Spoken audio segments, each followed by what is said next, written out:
Prior to starting Alternative Funding Options, I was in banking. There I gained my experience in branch operations and lending. After 12 years I left. I accepted a position with a franchise owner of a staffing company. He had several offices and he had one that had been losing money for 5 years and he was going to close it down. So I was brought in to turn it around, which I did within a year, and then I was promoted to overseeing his entire operations. After 6 years I left to go work with my husband, and we were a startup company. We built screen rooms and pool enclosures, and we were doing a lot of work with developers, and they were taking 60 days to pay us, so we were having to turn work down. We needed the money up front to pay for the inventory, meet payroll. So that's when we got introduced to alternative financing. I researched to try to find out what kind of companies were available for us, and we ended up factoring our receivables. Grew our company.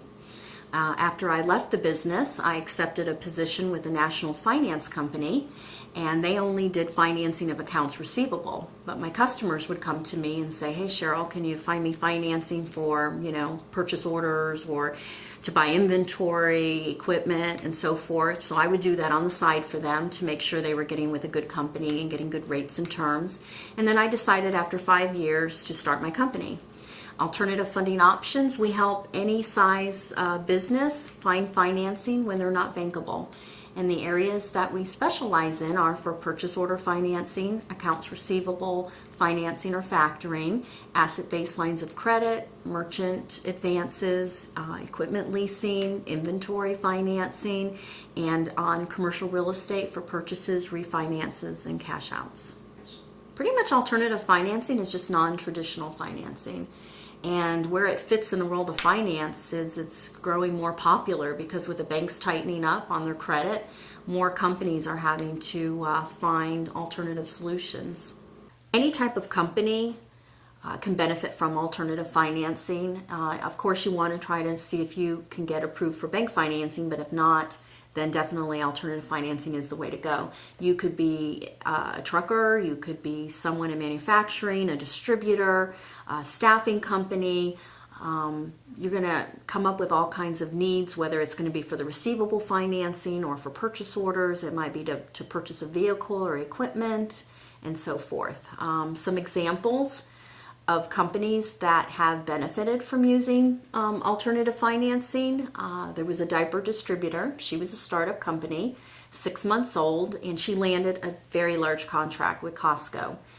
And her manufacturer was in China, and she needed $230,000 to pay the supplier to fill the order, and she did not have that. She was not bankable, and she didn't have family and friends to borrow that money from. So with the purchase order financing, the money was advanced to China, 100% of the cost, which was the $230,000. Once China filled the order and shipped the goods, then she generated her invoice, which was for $500,000. So she had a lot of profit built into that order. She was advanced 85% of that. It paid off the purchase order financing, and then Costco required 60 days to pay. So once they did pay that invoice, then her fee was calculated, taken out of the remaining monies, and then she was able to keep the difference. She ended up making a $230,000 profit, so if she didn't have the alternative financing in place, she would have had to decline that business. Now going forward, she has some money to use for her next purchase order, so then she might only need to have to use the receivable financing. There was an IT company. He'd been around for about a year, and he had a client that wanted 45-day payment terms, and he was just not going to be able to offer that because that was going to create issues with meeting payroll weekly. And so we were able to do the receivable financing for him.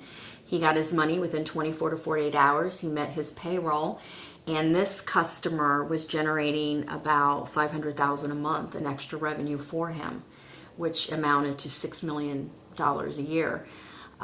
Eventually he would be able to graduate into an asset-based line of credit, because with an asset-based line of credit you do need to be at least generating around $4 million a year in revenue. So now he'll be able to graduate into that, be set up on a line of credit, be able to draw against it as needed, which is going to be a little more less expensive than if he had to factor his receivables.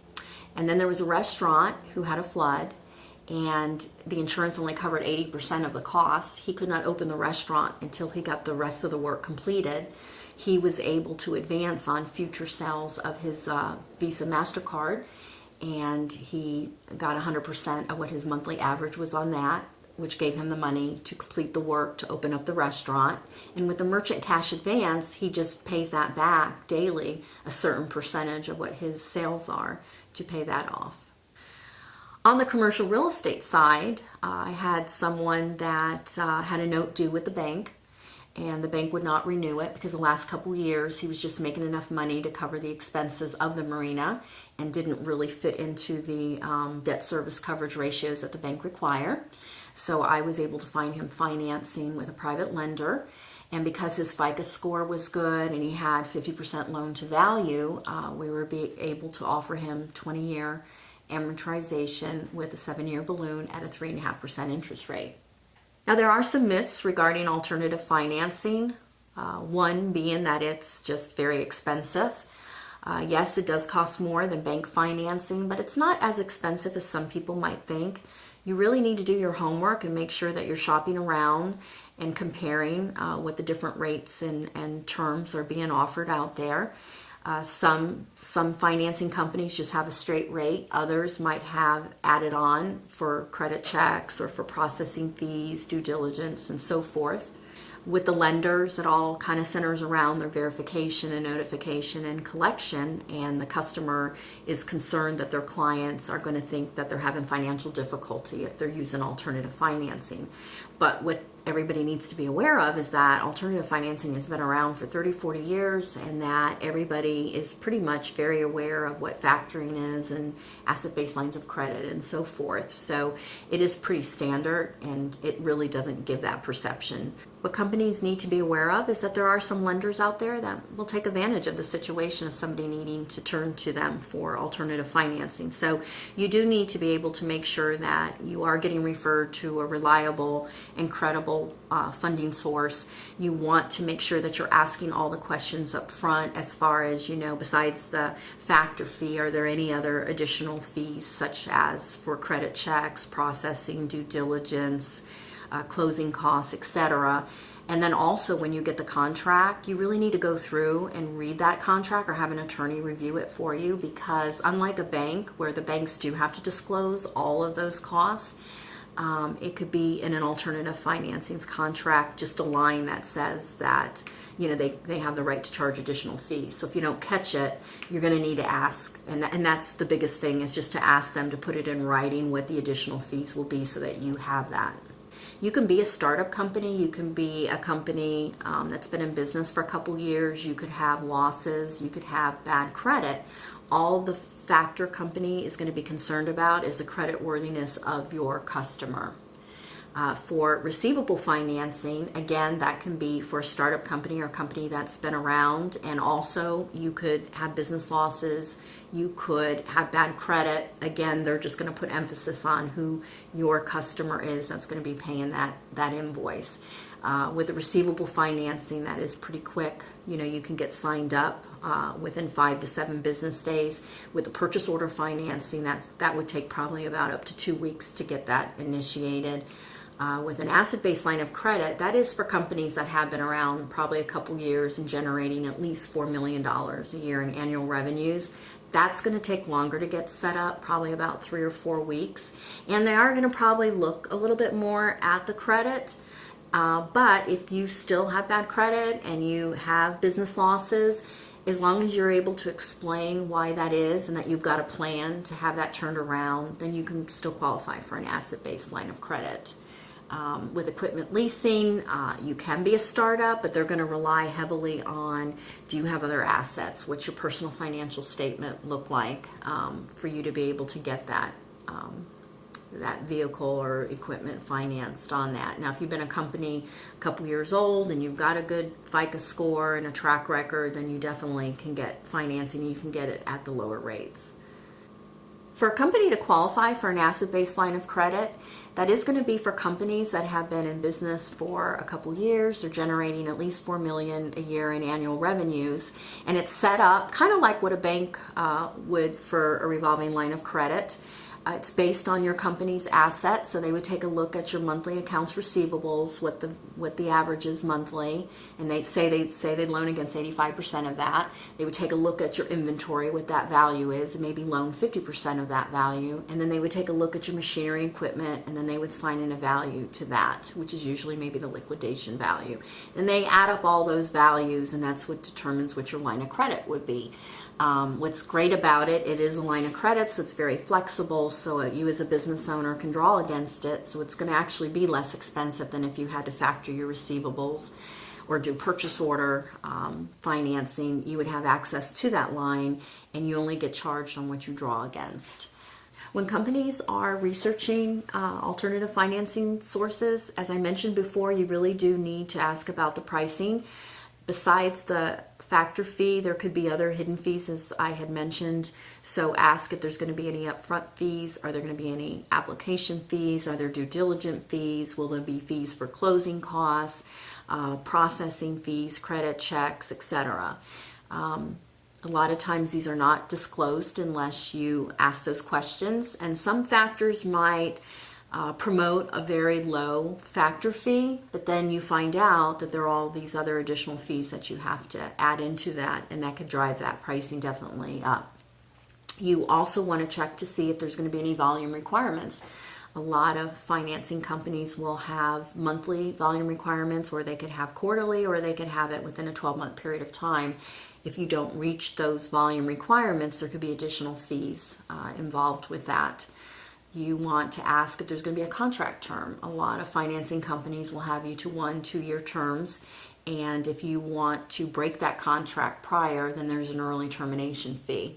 A lot of times you can negotiate that out, and there's times when a volume requirement and a contract term are tied together. So you definitely want to be able to ask those questions and understand, if those can be waived, or maybe then you're just committing to a smaller volume amount. Other questions, probably how long is it going to take, the process from start to finish. As I mentioned before, with factoring, it may only take about 5 to 7 business days to get you, signed up and funded. Purchase order financing is going to take a little longer, maybe up to 2 weeks. And then with your asset-based lines of credit, that can take up to 3 to 4 weeks. With asset-based lines of credit, there may be some additional cost involved, so you definitely want to, again, ask those questions, because they usually will set up a fee tied to prime, and then they're going to have a monthly collateral management fee, and you have to add those two together to kind of figure out what your true rate is going to be. With an asset-based line of credit, they're also going to have debt service coverage ratios, so you're going to want to check to make sure that you're going to be able to maintain that, because then there can be additional fees involved if you fall short of those debt service ratio coverages. You also want to be able to ask if your funding, once you are signed up and stuff, how long is it before you get funded? What is the process? And so forth. What about your customers? How are they going to be notified? With factoring, all factors have to verify invoices, so it's good to give your customers a heads up and let them know that you're outsourcing your receivables and that ABC company is going to be contacting them. Makes the process go a lot smoother. Same thing with the purchase order financing. The good thing about an asset-based loan, if you qualify, your customers are not having the invoices verified and so forth. So a lockbox is set up in your business name, and it's just a very smooth transition for that. With alternative financing, as I mentioned before, the pricing is going to be more expensive than bank financing. With factoring of accounts receivable, that pricing is going to range somewhere between 1.5% to 3% per 30 days that invoice is outstanding.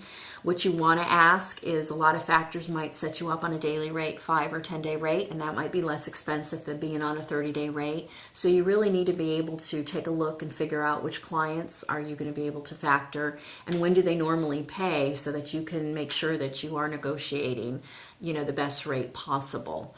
Also with purchase order financing, those rates are going to be a little bit more expensive. They're going to range anywhere from 2 to 4%.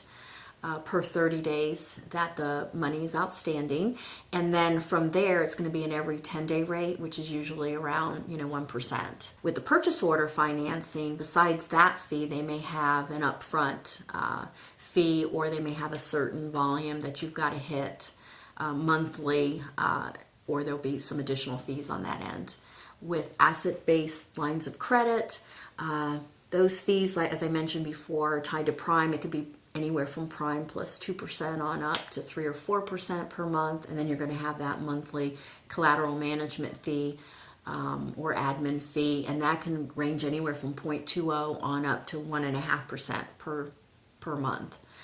So you do want to add those two together to kind of figure out what that yearly APR is going to be on that asset-based line.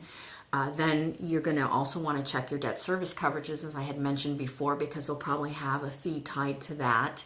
When you sign up for an asset-based line of credit, there is going to be upfront due diligence fees that can range anywhere from $2,000 on up to $7,500. Might even be a little bit more expensive if you are tying inventory to that line of credit. Then they do have to send somebody out to do a field exam.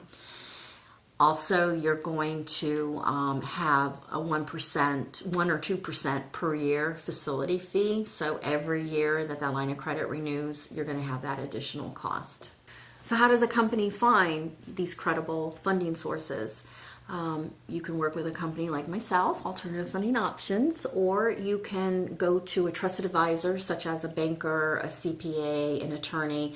They usually know of someone or possibly are already working with someone. You can check into groups that will have alternative lenders as their members, such as the Commercial Finance Association, the Association for Corporate Growth, the International Factoring Association. And then locally, you can ask your SCORE chapters or maybe your small business development centers, business assistance centers. They usually have access to alternative funding sources.